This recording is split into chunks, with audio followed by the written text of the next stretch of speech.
todas y a todos. Me han presentado, soy Sandra, soy psicóloga.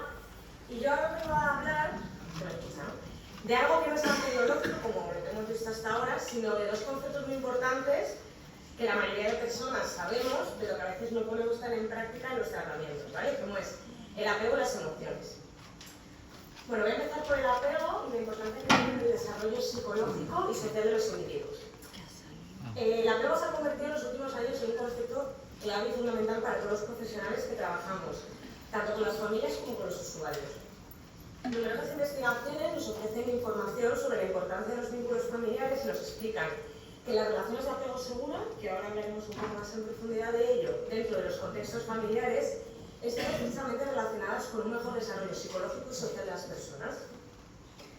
¿Pero qué es exactamente el apego? Bueno, para Bowlby, que nos conocemos muy bien, una de las definiciones que ha dicho es que el apego es la unión emocional profunda y duradera que conecta a dos personas a lo largo del espacio y del tiempo. Realmente al principio de las investigaciones el apego se trabajaba como una mera función biológica, es decir, la función que tenía el apego, ese vínculo emocional entre el bebé y el padre, la madre o el adulto de referencia, tenía una función de garantizar básicamente la supervivencia del organismo. Con el tiempo nos hemos dado cuenta, y lo iremos viendo, que tiene mucha más importancia que la mera función biológica de que el bebé sobreviva. Los niños cuando nacen son seres dependientes, esto todos lo sabemos, y conocemos una serie de repertorios con las que nacen, unas conductas como llorar, hablar o balbucear, depende de la edad de los niños, tocar al adulto, con el que quiere captar la atención de los adultos y a través de eso generar un vínculo donde poder cubrir todas sus necesidades a lo largo de su desarrollo. Pero esta es la parte como que quiero que os quedéis más, ¿no? El apego, este concepto, es el lazo o vínculo emocional duradero con al menos una persona específica. Pero no es meramente una función biológica de supervivencia, sino que surge como el resultado de la necesidad primaria que tenemos la mayoría de personas de relacionarnos y de sentir afecto por parte de los demás y de la gente que nos rodea. El establecimiento de este vínculo es tan importante, y ahora veremos por qué la importancia de que sea, que le llaman el apego seguro, es que permite a los bebés desde muy temprana edad tener la oportunidad de aprender cosas sobre sí mismos en un mundo tan caótico. Imaginaros si para incluso los adultos hoy en día, y más pues con pantallitas, etc., el mundo que nos rodea es caótico con tanta estimulación, pues podéis imaginaros a un bebé, sonidos, percepción, etc. Entonces, a través de este vínculo de seguridad que le proporciona el adulto de referencia, son capaces de aprender sobre sí mismos, sobre los demás y sobre el mundo que les rodea. Al igual que los bebés cuando nacen tienen una serie de conductas, bueno, pues el adulto de referencia en el apego tiene también unas habilidades, llamémoslas innatas, que les facilita reconocer precisamente estas necesidades de los bebés a través de sus llamadas de atención, de sus conductas, ¿no? Y lo más importante, y de aquí deriva las diferencias entre el apego seguro, inseguro, ambivalente, etcétera, que no me voy a detener en definirlas tanto, es que esa figura de apego, ese padre, esa madre, muchas veces en diferentes situaciones son los abuelos, la figura de apego, pueda responder de manera sensible y sana y dándole una seguridad, aportando una seguridad, un espacio seguro a ese bebé al que poder acudir y poder aprender cosas que ahora vamos a ir viendo a través de ese vínculo. De ahí la importancia de que el apego sea seguro para el aprendizaje y el desarrollo de un montón de áreas psicológicas y sociales. Las madres, bueno, aquí he puesto las madres porque es verdad que los estudios del apego en su gran mayoría se hacían, sobre todo en los inicios con la madre y los bebés. Las madres son capaces de intuir si el llanto de su hijo viene de cambiar un pañal, del hambre, del cansancio. Ojo, no somos máquinas, y es verdad que a través de ese vínculo con el bebé van aprendiendo a reconocer cada vez mejor esos, como os pongo ahí, diagnósticos de qué es lo que le pasa al bebé y cómo puedo responder a sus necesidades de la mejor manera. El apego, esta conexión corporal, porque también es corporal, es física y emocional, es la clave para formar esa relación de apego seguro. Bueno, eso es un poco lo que os comentaba antes, ¿no? Aunque las primeras investigaciones sí que se centraban mucho en la importancia de la dependencia del bebé, de cómo crecía, de cómo sobrevivía, en la actualidad los autores subrayan que la importancia de esta vinculación entre el bebé y el adulto, o sea que la importancia, lo más importante, es el desarrollo de la psique, el desarrollo de la parte más cognitiva del ser humano y de las capacidades mentales avanzadas. conceptos como la empatía, la regulación emocional o estrategias de resolución de conflictos son habilidades que se adquieren en esta interacción reguladora entre el adulto y el niño desde muy temprana edad, ¿vale? Los niños no aprenden con 8 años a enfrentar un conflicto. Desde muy pequeños aprenden y se enfrentan a conflictos adaptados a su edad y a sus necesidades en colegios, si tienen algún problema en un hospital cuando están ingresados, lo que sea. Y muchos de esos aprendizajes vienen del seno familiar, de cómo ellos observan que los adultos, estos adultos de referencia, también gestionan estas emociones. Esta es la importancia que tanto profesionales que estéis aquí como familia tenéis que tener muy en cuenta y darle la importancia que ahora vamos a seguir viendo y que también lo valoremos un poco. En un contexto de apego seguro, los niños son capaces, bueno, por un lado, de construir de manera segura esa base de lo que llamamos, bueno, personalidad, por decirlo de alguna manera no tan abstracta, como son las creencias, los gustos, ideas que tienen, lo que los adultos muchas veces les decimos lo que está bien y lo que está mal, algo tan abstracto como eso. Y por otro lado, esa es la parte más importante que quiero que tengamos en cuenta, es que los bebés cuando tienen un apego seguro, tienen esa vinculación, tienen la percepción de que los padres, cuidadores, adultos de referencia, son un lugar seguro al que pueden recurrir cuando las cosas no van bien, cuando están enfadados, las emociones que ahora hablaremos de ellas, cuando están angustiados, cuando están asustados, no solo qué tengo que hacer en el cole, sino muchas veces cuando hay estas emociones que muchos de ellos son incapaces a veces de verbalizar o lo transmiten a través de conductas, ¿no? Y esto va de la mano de la segunda parte que os quería comentar, que son las emociones en la conducta humana. Bueno, todas las personas que estáis aquí diréis, sí, las emociones, todos conocemos y sabemos, hemos hablado de las emociones y cada vez, de hecho en los colegios, cada vez desde más temprana edad, se empieza a hablar de las emociones. Menos de lo que creo que nos gustaría y se debería hacer, pero bueno, es un cambio que se está haciendo. Pero realmente lo que quiero que os planteéis en esta parte de la ponencia es que tanto, como os decía antes, como profesionales, como familias que estáis aquí, penséis en vuestras regulaciones emocionales, cómo afectan a la gente a vuestro alrededor. Cuando tenéis una persona delante que es incapaz de expresar una emoción, ¿cómo gestionáis vosotros esa emoción? Un poco como lo que decía antes Leandro del autobús, de esto y lo otro, pues con las emociones similares. Bueno, las emociones sabemos que es una parte integral de la experiencia humana y que nuestras emociones, porque no somos robots, ni las familias, ni los profesionales, las emociones influyen en cómo percibimos, es decir, las gafas que nos ponemos para contemplar el mundo, cómo lo percibimos y según esa percepción, cómo respondemos al mundo que nos rodea. Muchos y muchas de vosotras estoy convencida aquí que en muchas situaciones en las que vuestras emociones han podido, digamos, con la parte más racional del ser humano, hemos cometido errores y estas cosas muchas veces a nivel en el ámbito profesional nos pueden pasar porque también somos seres humanos, ¿vale? Pero sí es importante que aprendamos mucho a cómo gestionamos las emociones en nuestro día a día, en nuestro trabajo y, por ejemplo, en casa, con los niños, los chavales o los adultos. Pero ¿cuál es la importancia real de esta conducta diaria? Bueno, vamos a ver algunas brevemente. Bueno, una de ellas que tenía que mencionar de las emociones es el impacto que tiene en la toma de decisiones. ¿Vale? No podemos negar que nuestras emociones influyen en la forma en la que tomamos decisiones. Lo habréis vivido, cuando tenemos emociones que se suelen denominar positivas, como puede ser la felicidad, por ejemplo, pues si nos sentimos precisamente felices, alegres y puede que tomamos decisiones un poco más arriesgadas o de una manera de verlo más optimista, más positiva. Pero por otro lado, cuando estamos tristes, cuando estamos ansiosos, con una ansiedad elevada que deja de ser funcional, muchas veces nos pasa, lo conoceréis, el famoso bloqueo. Me bloqueo y no sé responder a cosas del día a día, cosas que incluso nos pueden parecer sencillas. Por ejemplo, ¿os habéis preguntado por qué las personas cuando sienten una ira muy elevada toman decisiones impulsivas, que os pueden pasar incluso a vosotras mismas?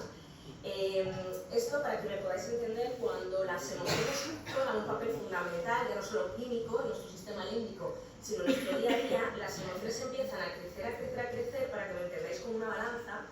La parte racional, lo que llamamos en nuestro juicio, desciende. Y por eso en muchas situaciones, cuando no gestionamos adecuadamente las emociones o ayudamos a una persona a gestionar las emociones en cualquiera de ámbito y área, de nuestra vida muchas veces se cometen estas decisiones impulsivas, los chavales entran en conducta, etcétera, etcétera.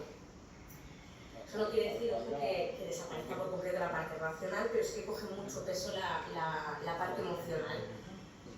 Por ello es importante, pues, como os decía, conocer el papel fundamental que tienen nuestras emociones en la toma de decisiones del día a día, incluso en lo que le decimos a nuestro hijo en casa cuando podemos estar enfadadas porque hemos tenido lo que denominamos un mal día en el trabajo. Otra influencia que, bueno, esta creo que todas las personas que estamos aquí lo conocemos, son las emociones, el impacto que tiene en la salud mental.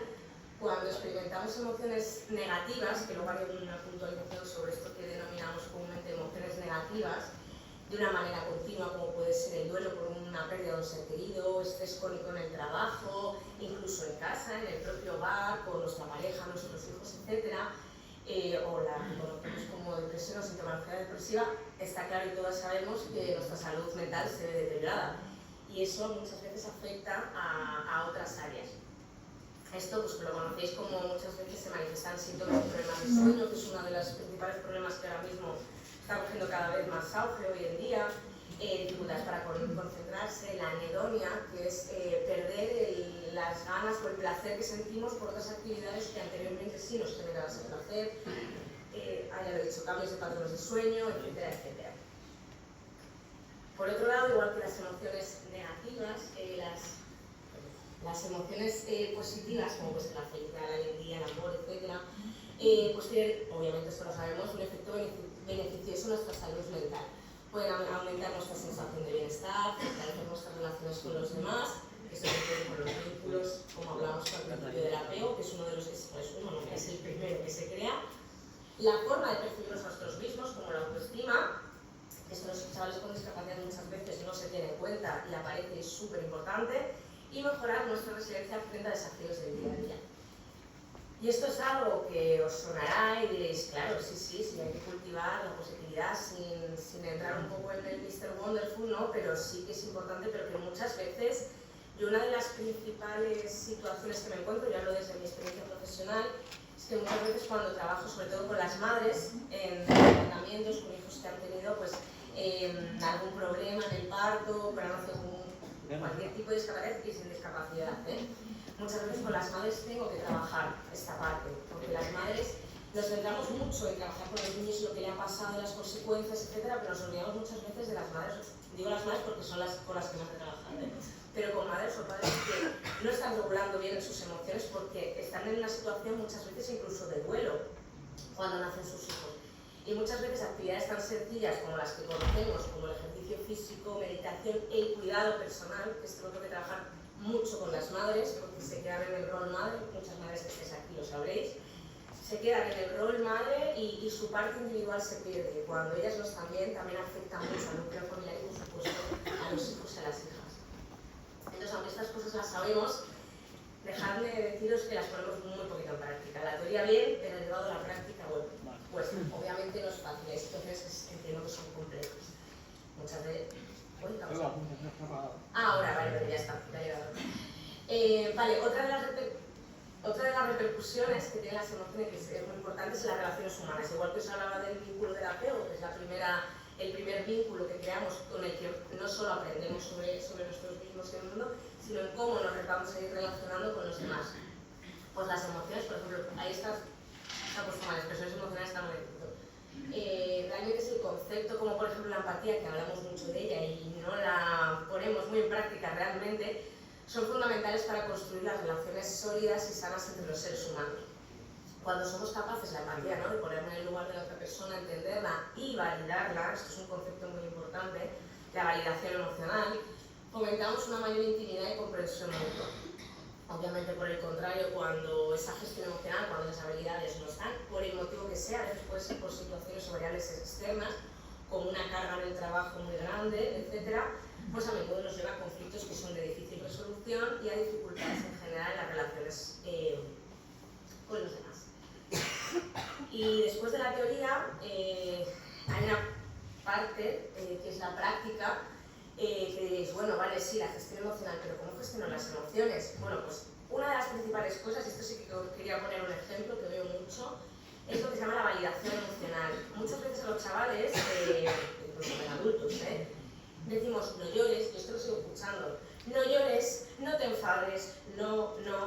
Y lo que estamos haciendo ahí es invalidar una emoción. Otra cosa es poner un límite, es explicar por qué una situación se ha dado, aunque haya un enfado por parte de una persona, ya sea que nos lo dice o que lo observamos a través de las conductas.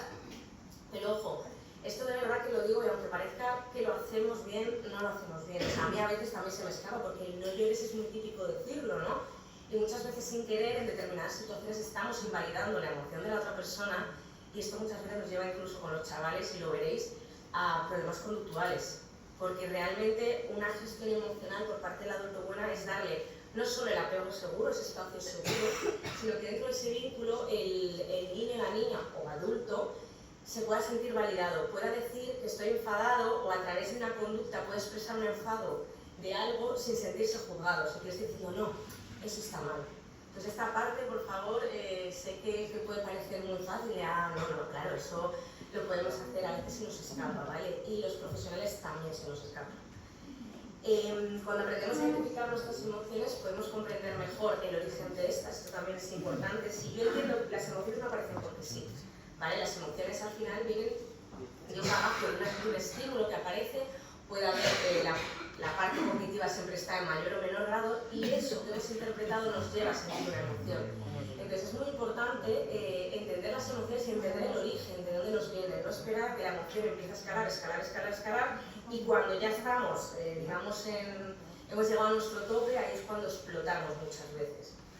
Y con los chavales muchas veces, sin quererlo, por falta de conocimiento, porque a lo mejor es un chaval nuevo y aún no conocemos las estimulaciones, los miedos que tienen, etcétera, lo que sea, te están dando pistas, te están dando señales de que esa emoción está apareciendo y no le estamos haciendo caso. Entonces, esta parte también, tanto a nivel familiar como profesional, es importante observar mucho también las emociones y las conductas de los demás para poder empatizar también.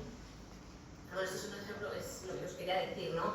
Pensando solo en vosotros mismos, sino en cómo tener una buena gestión emocional vuestra, poder ayudar en el día a día, tanto con vuestros hijos, con las personas que os rodean, da igual, como con las personas que trabajamos para los profesionales.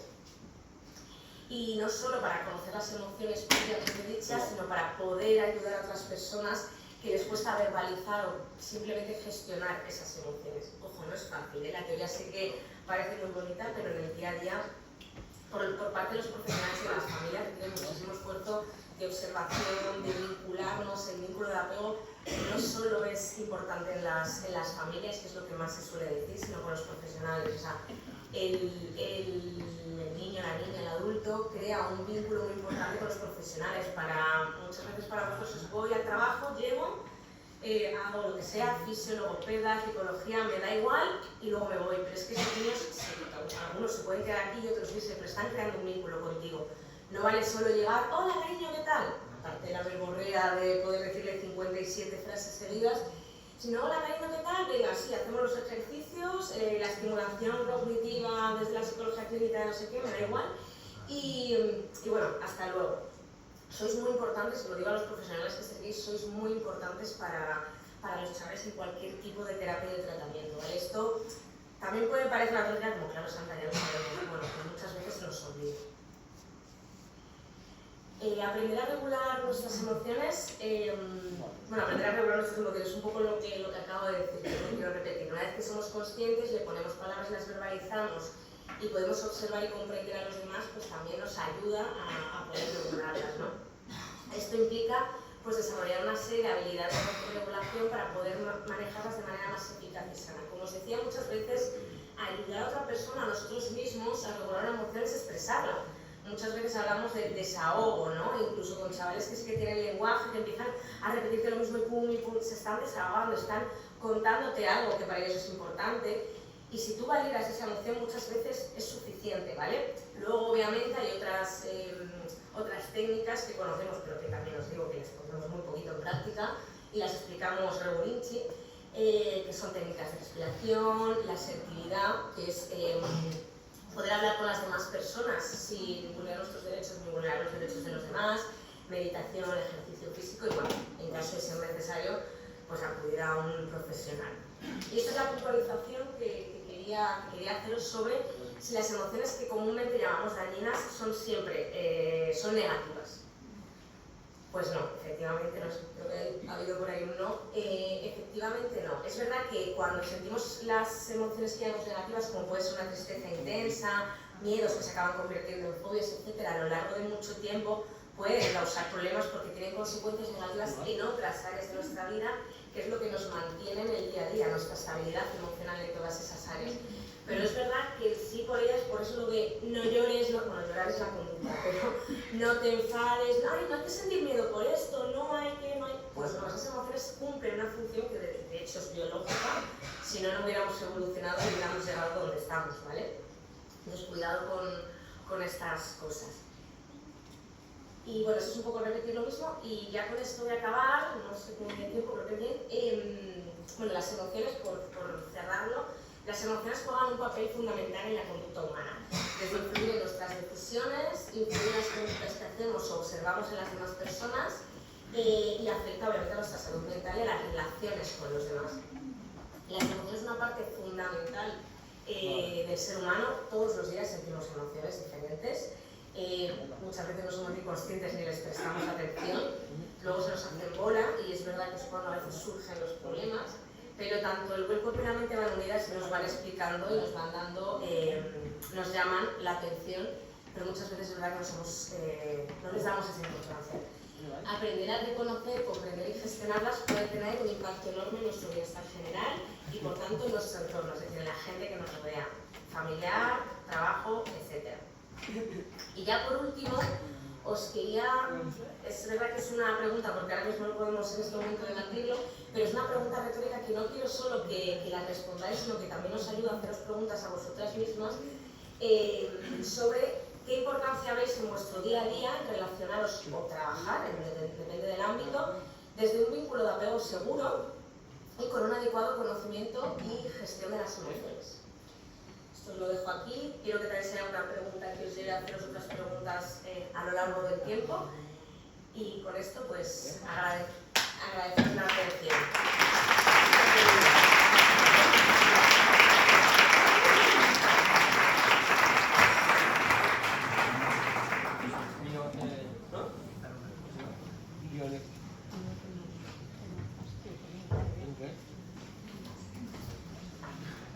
Bueno, Sandra, muchísimas gracias por tu presentación. ¿Dónde estás?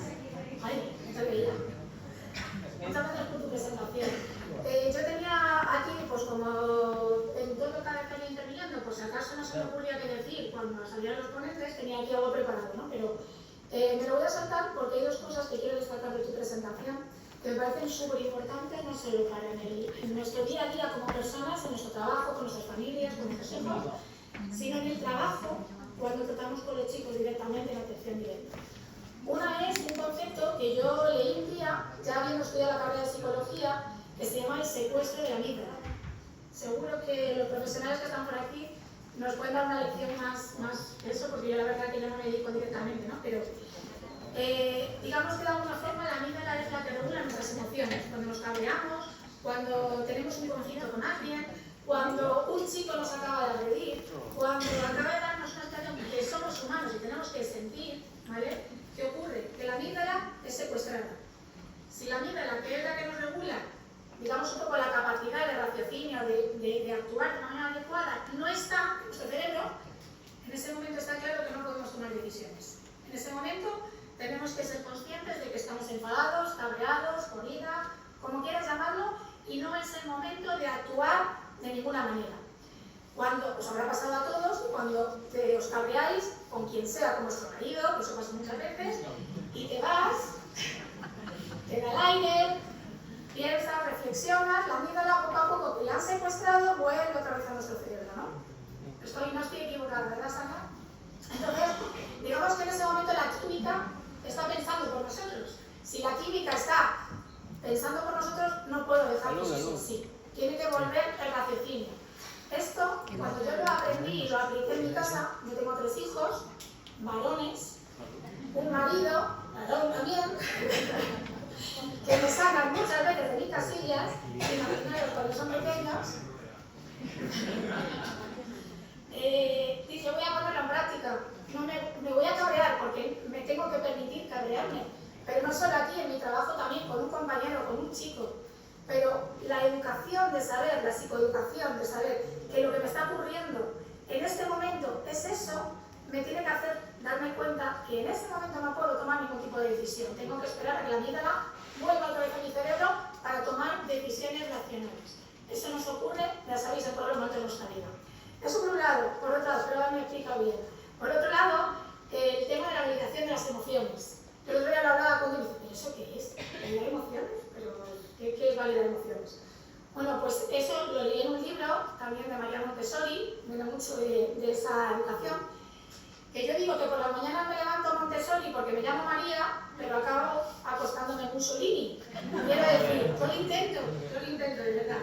Como dice Sandra, no siempre, incluso conociéndolo, teniendo la formación, somos capaces de ponerlo en la práctica, porque al final somos seres humanos. Pero sí es muy importante validar emociones en niños y sobre todo en nuestros chicos.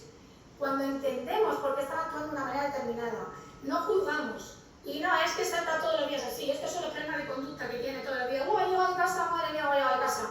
Ha tenido un fin de semana, la madre seguro que esos comentarios los hacemos muchas veces sin darnos cuenta y son totalmente erróneos y equivocados. Deberíamos de darnos cuenta de que esos comentarios no están siendo profesionales y además de eso, la persona, una vez que se siente validada, como acaba de explicar Sandra, la emoción, todo cambia. Yo lo he puesto en práctica con mis hijos cuando han tenido una rabieta, cuando han querido una cosa que no he podido dar.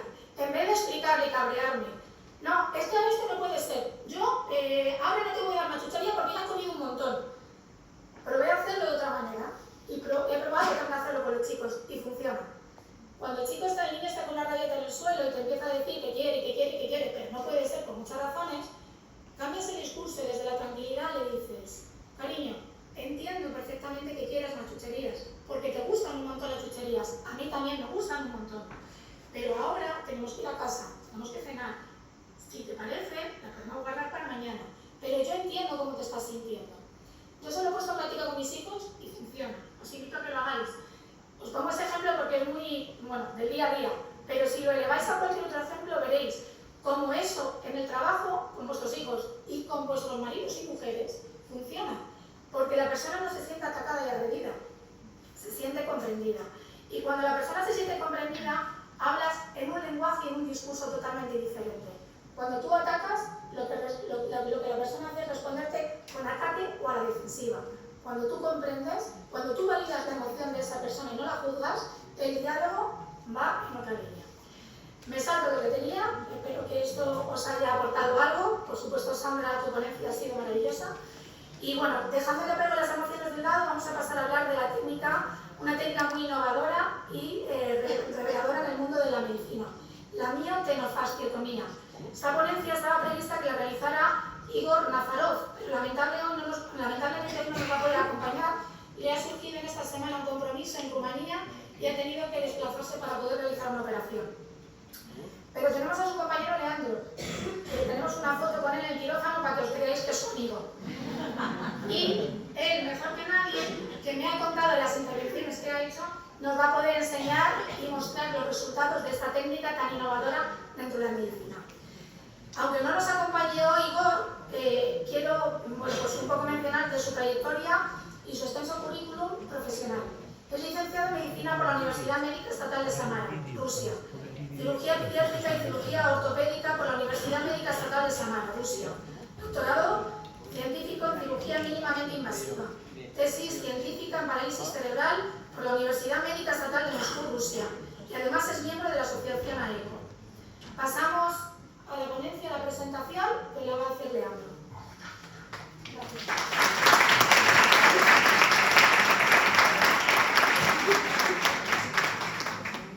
Otra vez estoy aquí con vosotros.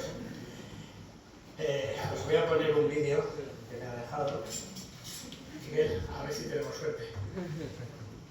Estimados señoras y señores, es para mí un honor poder presentar esta ponencia en el evento que se está celebrando. Soy el doctor Igor Nazarov, especialista en la aplicación del tratamiento de cirugía mínimamente invasiva en niños con parálisis cerebral, así como en pacientes con secuelas de traumatismo cráneoencefálico o ictus. Lamentablemente, en esta ocasión debo ausentarme de España por motivos médicos. He solicitado al profesor Leandro González que se encargue de realizar la presentación de mi tratamiento. Agradezco profundamente su interés y apoyo. Reciban un cordial saludo.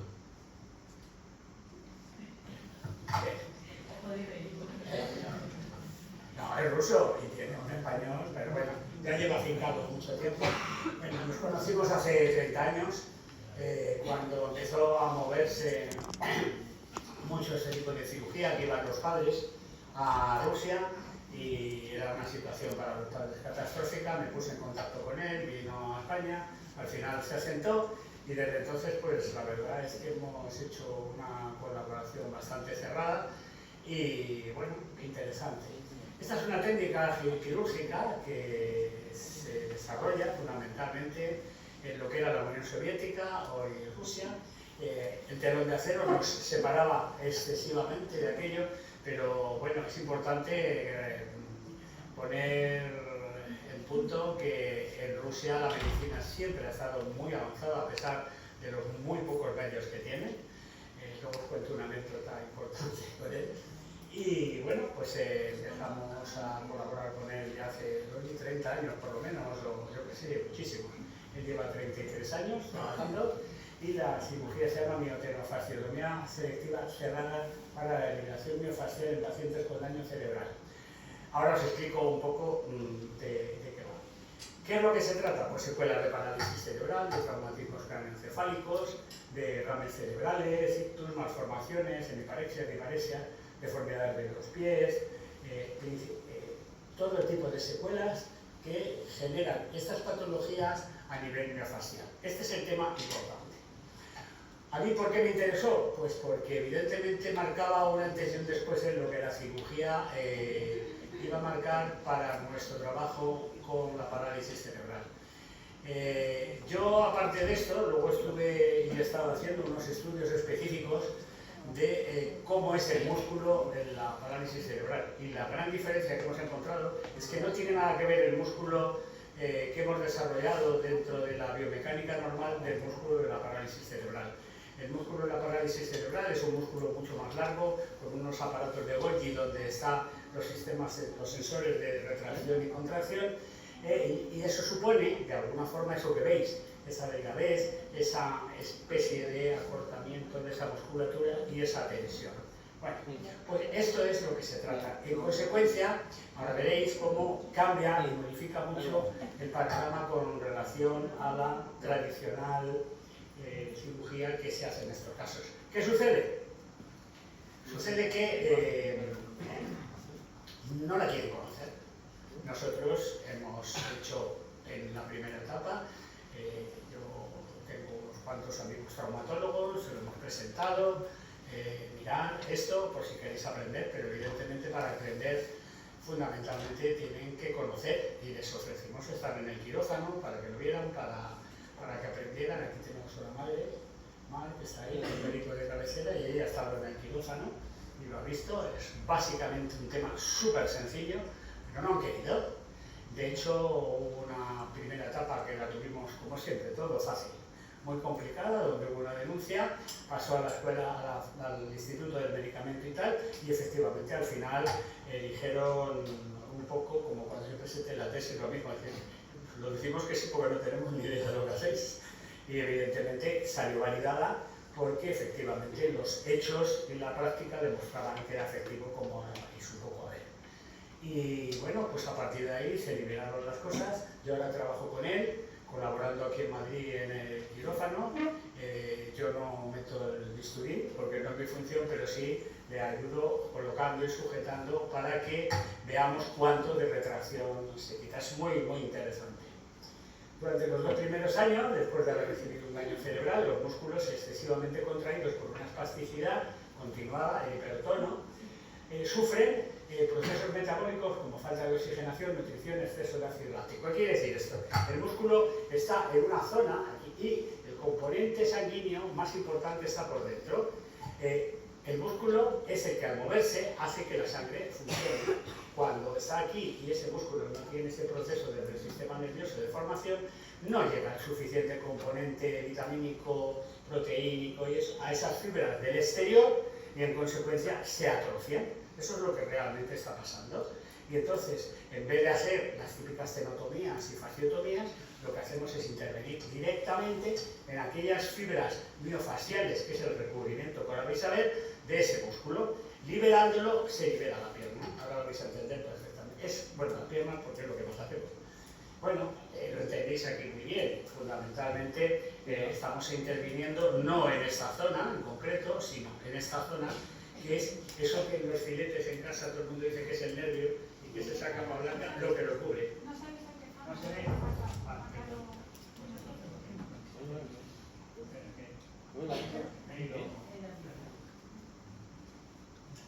Algunos que tienen prisa estaban contentos, porque ya no.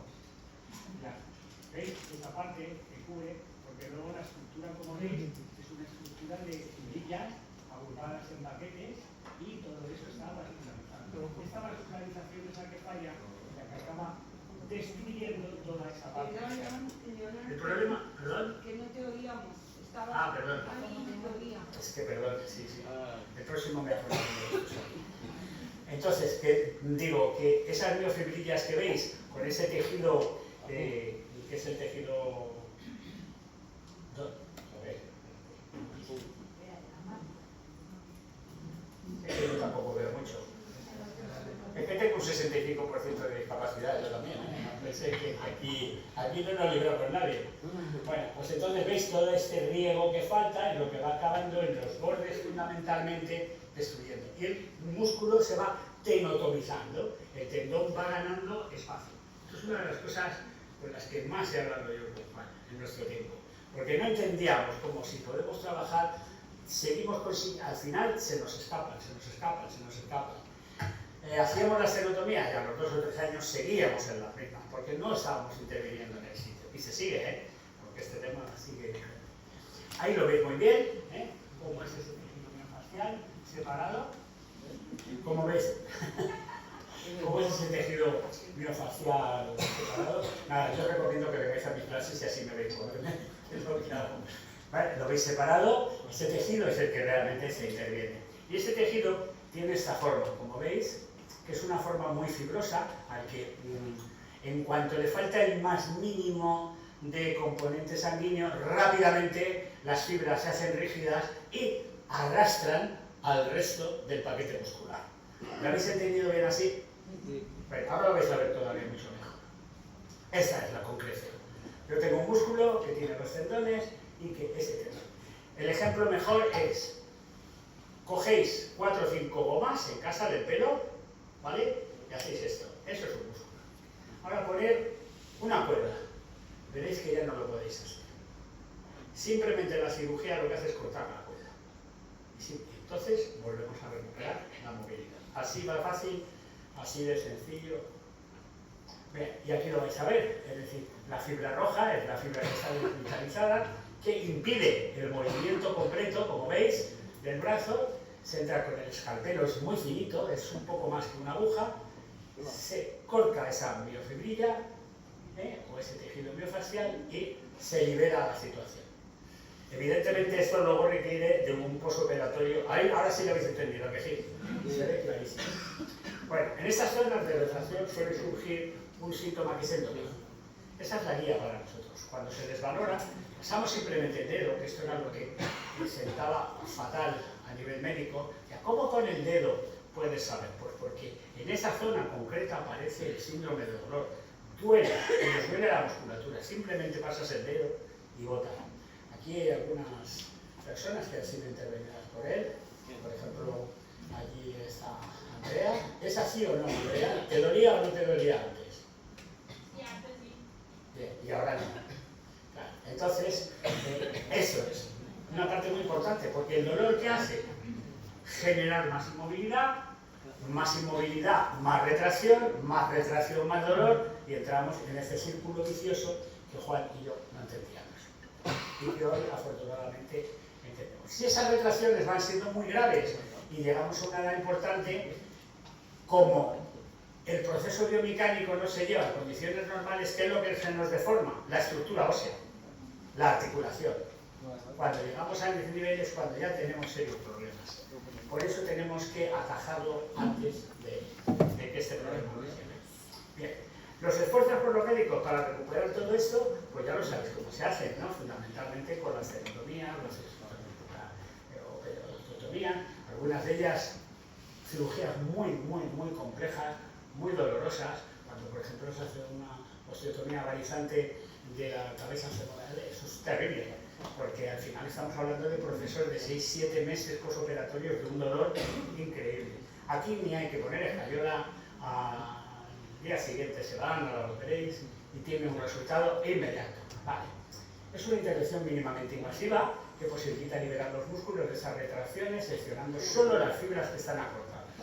La intervención se realiza con un escalpelo, con un acceso percutáneo y con una gran precisión, sin necesidad de abrir, hacer cicatrices ni nada, lo cual es muy importante, porque evidentemente una cicatriz de las que se hace en una tenotomía es una cicatriz que normalmente por esos procesos vasculares en 2, 3, 4 años se va a convertir en una cicatriz que es un, no me acuerdo el nombre,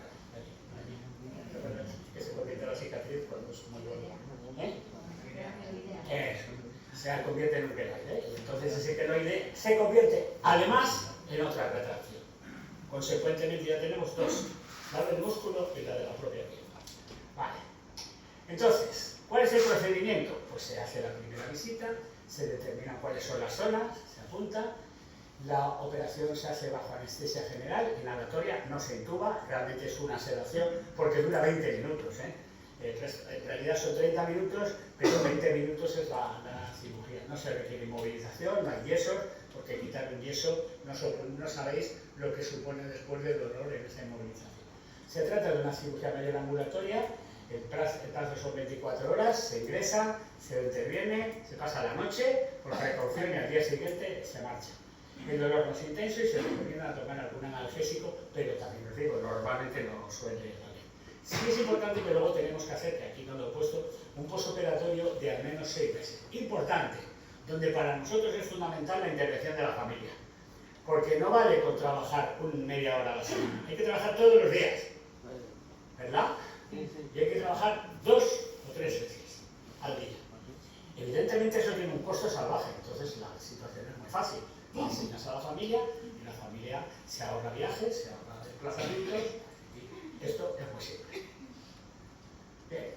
En ocasiones pueden aparecer hematomas en algunas zonas operadas, lo que veis visualmente es como cuando se hacen una analítica de sangre. Pero sí que puede ser que haya coincidido que ha habido algunos vasos y crean un pequeño hematoma. No se toca, porque eso se va a reabsorber solo, no hay que dar masajes ni hay que hacer nada. Las 2 primeras semanas son de tranquilidad. Mediante esta intervención podemos utilizar hasta 22 zonas.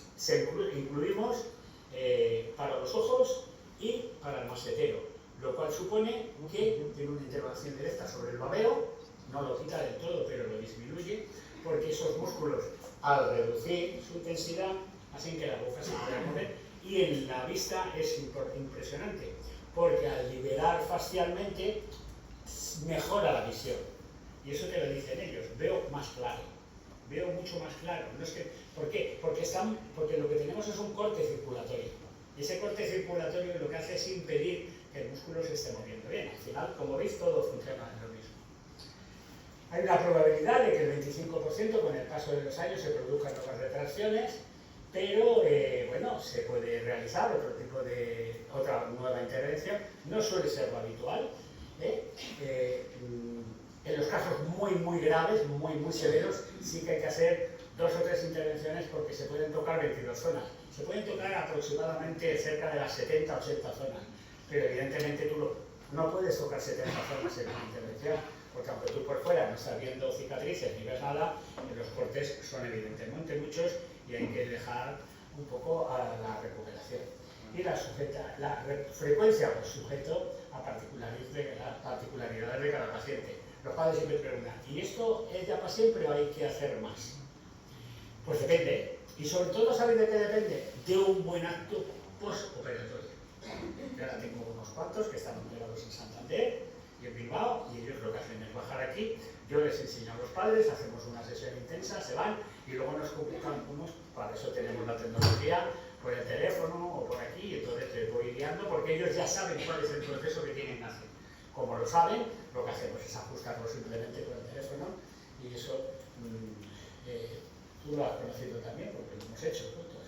Y ven, funciona bien. Para ponerle de pie fue una historia, lo hicimos con el teléfono. Y luego...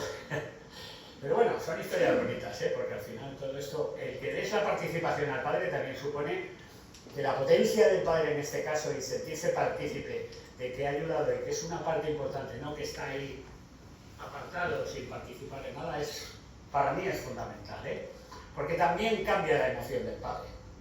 Y al cambiar la emoción del padre, el vínculo ese afectivo que tiene con el hijo es mucho más próximo. Y eso es tremendamente importante. Por eso teníamos que hablar del apego y las emociones. Bien, vamos a ver algunos resultados. Fijaros, esto es un platograma antes de una cirugía, después, inmediatamente, fijaros qué diferencia de apoyo. Inmediato, aquí se ha intervenido sobre el Aquiles, pero en el vientre muscular, no en el tendón. Los tendones no los tocamos. Aquí veis pacientes míos que han tenido diparesias, fijaros en los pies, fundamentalmente cómo han apoyado, cómo apoyan, y mirad. Fijaros, si fijáis las fechas, veréis, el cambio es absolutamente radical. Son paralíticos cerebrales, Aquí lo tenéis, antes y después. ¿Conseguimos la perfección? Hombre, no. Pero también es verdad que hoy tenemos todas estas técnicas para que esos tratamientos complementarios preoperatorios los podamos ir incluyendo y la situación va a mejorar mucho más. Fijaros los pies antes, mirad que babisque con ese dedo totalmente levantado y mirad el pie de la derecha. Pero es que fijaros que hasta justamente el arco plantar está bien ordenado. Porque el problema no es el músculo, el problema está aquí. ¿Vale? Aquí hemos vuelto a dejar el músculo en la situación cero de inicio. Y eso es lo importante. Otra hemiparesia, fijaros la izquierda, la mano, mirad cómo está, mirad la derecha y ahora vais a ver la mano. Fijaros qué diferencia de una mano con una hemiparesia. Estamos hablando de algo que aquí no tenía, no me acuerdo, pues tenía 4 años y 10 meses. Es decir, se puede intervenir a partir de los 2 años. Pero claro, cuanto antes se haga la intervención, mejor, porque el aparato esquelético está endeble totalmente. Mirad la mano y mirad la mano pasado ya 1 año. Perfecta, abierta, con su apoyo y con los dedos bien colocados. Bueno, yo que soy un buen hijo, para mí todavía faltan cosas, pero no os la digo. Aquí tenéis ese pie de Alba, fijaros cómo está caído en la parte de la izquierda, mirad cómo está ya el apoyo. Otro de los pacientes, Diego, de tal forma que Diego, fijaros que tetra, más importante, y que después mejora tanto que empieza a caminar hasta solo. Empezó, no había caminado antes, y a partir de aquí empezó a caminar, todavía con apoyos, pero empezó a caminar. Aquí tenemos otra tetra de Alberto, fijaros qué posición, mirad el pecho típico, con esa excurvación y lordosis exagerada con ese problema respiratorio y cómo cambia radicalmente, imposible ponerle de pie, y ahí le tenéis de pie. Luego ya os contaré alguna cosa que tengo prevista aquí en el cubo para que hagamos aquí. Bien, y aquí tenéis casos prácticos, cómo se maneja por toda Europa, porque va a Italia, Rumanía, Bulgaria, y luego los pacientes vienen aquí para la cirugía, bueno, pues para que veáis la diferencia y aquí exactamente lo mismo, ahí marca un proceso de la silla a mantenerse ya solo en bipedestación y que es, por eso es muy definitoria. Mirad los pies, por favor, como van en un equino, con un varo clarísimo, con esas piernas entrecruzadas, una hiparesia muy clásica. Fijaros en los pies, que prácticamente van a evolucionar.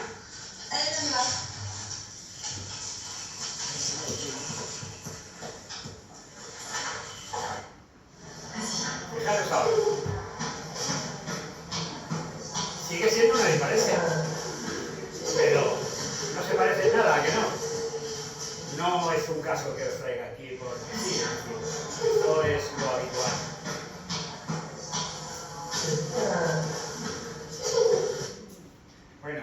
tú dices, ahí está, bueno, esto es una situación.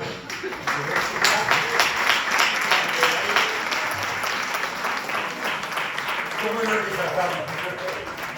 Aquí estábamos todavía en la pandemia, por eso llevo yo dos cacharritas.